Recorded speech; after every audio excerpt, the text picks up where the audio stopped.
എല്ലാവർക്കും നമസ്കാരം. ഇത് എന്റെ ഒരു നിയോഗമാണ്.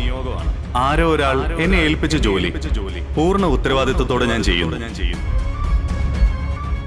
ഈ കുട്ടികൾക്ക് വേണ്ടി എവറസ്റ്റ് കീഴടക്കാൻ പറഞ്ഞാലും ഒരുപക്ഷെ അതും എനിക്ക് ചെയ്യാൻ പറ്റിയേക്കും. കാരണം എന്റെ ജീവിതത്തിൽ ഇപ്പൊ നടന്നുകൊണ്ടിരിക്കുന്നതെല്ലാം മറ്റാരുടെയോ പ്രേരണയാൽ നടക്കുന്നതാണ്. ആ ശക്തിയെ ഞാൻ ബഹുമാനിക്കുന്നു. അതുകൊണ്ട് തന്നെ ആ വാക്ക് ഞാൻ ഒരിക്കൽ കൂടി പറയുന്നു. ഇത് തീർച്ചയായും ആരോ എഴുതി ഉറപ്പിച്ചു വെച്ച എന്റെ നിയോഗം തന്നെയാണ്. ഇല്ലെങ്കിൽ പിന്നെ കളക്ടർ സ്റ്റാലിനി വിഷ്ണുവിന്റെ കുട്ടികൾക്ക് വേണ്ടി മത്സരിക്കാൻ വരാനും അത് ജയിച്ചതിന്റെ സന്തോഷത്തോടൊപ്പം കളക്ടറുടെ കയ്യിൽ നിന്ന് തന്നെ ട്രോഫി വാങ്ങിക്കാനും എനിക്ക് സാധിക്കുമായിരുന്നില്ലല്ലോ. നന്ദിയുണ്ട് എല്ലാത്തിനും. ഒപ്പം എനിക്ക് ഈ അവസരം ഒരുക്കിയ സർവേശ്വരനോടും ഞാൻ നന്ദി പറയുന്നു. നന്ദി.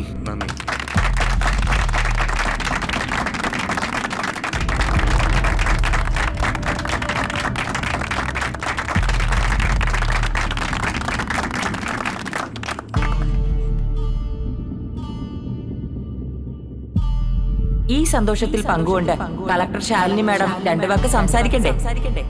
വാ മക്കളെ, വാ. തീർച്ചയായും വേണം മാഡം, പ്ലീസ്.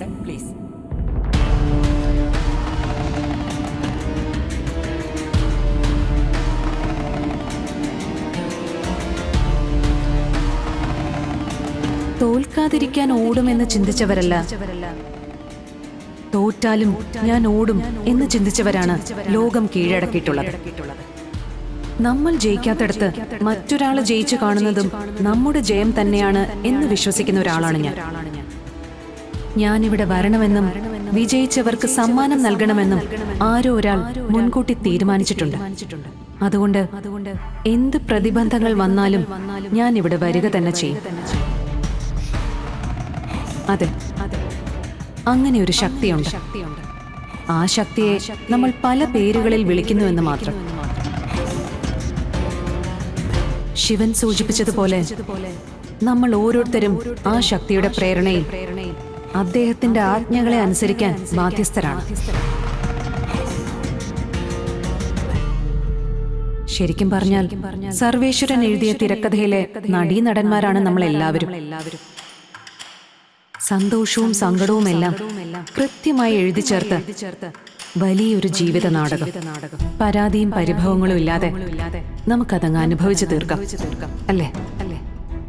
ഇതുപോലുള്ള കായിക വിനോദങ്ങൾ മത്സരങ്ങളാക്കി രക്ഷകർത്താക്കളെ കൂടി ഉൾപ്പെടുത്തിയതിന് സ്കൂൾ മാനേജ്മെന്റിനോടും HM-നോടും പ്രത്യേകം നന്ദി പറഞ്ഞുകൊണ്ട് എന്റെ വാക്കുകൾ ഞാൻ ഉപസംഹരിക്കുന്നു. വിജയിച്ച എല്ലാവർക്കും എന്റെ അഭിനന്ദനങ്ങൾ. തോറ്റവർക്ക് അടുത്ത അവസരം വിജയം നേടിയെടുക്കാനുള്ളതാണെന്ന് തിരിച്ചറിവും ഉണ്ടാവണം. കാരണം ഈ ലോകം ജയിച്ചവരുടെ മാത്രമല്ല, ജയിക്കാനിരിക്കുന്നവരുടെ കൂടിയാണ്.